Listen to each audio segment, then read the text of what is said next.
Alex, I walked into the shop this morning and the air just smelled expensive, like walnut shavings and fresh sawdust. Had a meeting with my bank account and decided to stage a protest.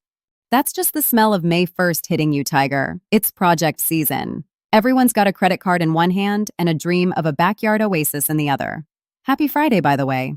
Happy Friday. It's officially that time of year where my to-do list starts looking more like a manifesto. But man, the tech is moving fast this year. I was looking at this new Prusa NDX rollout this morning. Oh, the 3D printing crowd is losing their minds over that. The Core 1 upgrade? I saw the price tag jumped $250 since the prototype. That's a lot of spools of filament. It's a chunk of change, sure. But look at what they're actually doing there. They've got this smart head that uses induction. It's basically a high-tech stovetop for your printer nozzles. Instead of having 5 different heaters all drawing power and adding weight like a backpack full of bricks, it just wakes up the nozzle the second it grabs it. So it's like wireless charging for heat?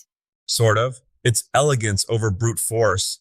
I remember when tool changing meant me standing over a machine with a crescent wrench and a prayer, hoping I didn't strip the threads.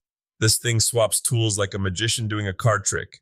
If you're doing multi-material stuff, that lack of bulk is the difference between a clean print and a plastic bird's nest. Speaking of clean, I see Soraya Tech finally brought that Aegis coating over to the EU and Japan. People are saying it makes a resin print feel like something you actually bought at a high-end store. That's the secret sauce right there. Look, I love 3D printing, but for a long time, the parts looked, well, like they came out of a hot glue gun's fever dream. This coating is a one-part system. No mixing like you're a mad scientist in a lab coat, no bubbles. It gives a functional part that factory finish feel. It's the difference between a prototype and a product. It's interesting that the finished look is what people are craving. Which leads me to this report from Consigli. Their CIO is saying that for the folks in construction and trades, the big scary AI isn't coming for your hammer, it's coming for your clipboard. Well, thank God for that. If a computer wants to spend 8 hours a day doing estimating and cost analysis, it can have the job. I've lost more sleep over guessing the price of copper and 2x4s than I have over actual building. But that's the point he was making. In 2026, we can't just eyeball a bid anymore. Material costs are zigzagging like a frightened rabbit. The pros who are staying ahead are using predictive analytics to catch those supply chain spikes before they hit the invoice. It's true. I once bid a deck project on a Monday, and by the time I went to get the lumber on Thursday, the price of cedar had basically reached the gold standard. I ended up making about 12 cents an hour on that job. Only 12 cents? Look at you, big spender. Hey, I bought a very small gumball with my profits. But seriously, if you're in management, getting cozy with data isn't optional anymore. It's the only way to shield yourself when the market decides to have a tantrum. It's the same vibe in the maker mogul world. Everyone's worried about AI-generated video and content, but that brand genius report was pretty clear. The more fake stuff there is, the more people are willing to pay for a real human being who actually knows how to use a dovetail saw. It's the uncanny valley effect, Alex. You can get an AI to write a script about how to build a table, but it can't tell you the specific way your heart sinks when you realize you just cut your last piece of mahogany 2 inches too short. That's the human element. So you're saying I shouldn't replace you with a TigerBot 3000? TigerBot would probably have better posture and wouldn't complain about his knees as much. But people follow creators like Russell Brunson because of the connection. Use the AI to cut your TikToks or handle your SEO, sure. But keep the voice authentic. If you're building a brand, your mistakes are actually your most valuable assets. They prove you were actually there. Speaking of being there, you actually have to build things this weekend. What's on the menu? I saw the newsletter mentioned end grain cutting boards again. Ah, the old masterpiece of 1,000 glue-ups. Everyone sees those beautiful checkerboard patterns on Instagram and thinks, I can do that in an hour. And I can hear the but in your voice.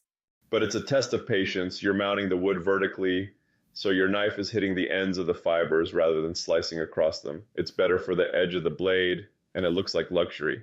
But Alex, if your table saw blade is off by even a hair, just a whisper of a degree, by the time you get to that third glue up, your board is going to look like a Pringles chip. So basically, don't rush the setup.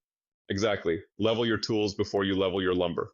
What about the home renovators? I saw a note about cement boards for tiling. It's not the most glamorous topic, Tiger. No, it's about as exciting as watching paint dry on a rainy day. But listen, I've seen people spend $5,000 on hand-painted Italian tiles only to stick them onto standard drywall in a shower. Oh no. Oh yes, 2 years later, they've got a mushroom farm growing behind the walls because the substrate wasn't moisture rated. Choosing the right cement board is like building a house on a rock versus building it on a wet sponge. It's the boring stuff that makes the pretty stuff last forever. Okay, let's end on the pretty stuff then. The May 2026 trend, outdoor kitchens and fireplaces. This feels like the ultimate maker flex. It really is. It's where masonry meets mechanics. If you can combine a well-built stone hearth with some outdoor rated appliances, you aren't just making a place to flip burgers. You're basically printing money for your home's resale value. We're talking five-figure bumps in equity.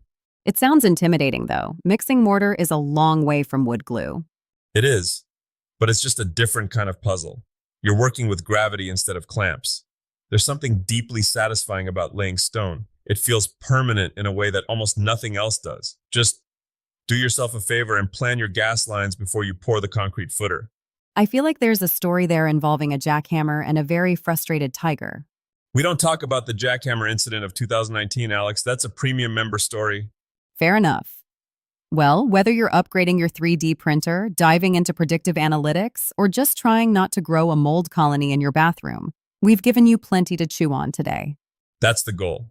Just remember, technology is a tool, but your hands are the craft. Don't let the shiny new gear distract you from the fact that you still have to put in the work. Deep thoughts for a Friday. You going to go start that cutting board now? I'm going to go stare at my table saw for 20 minutes and judge its alignment. It's a process.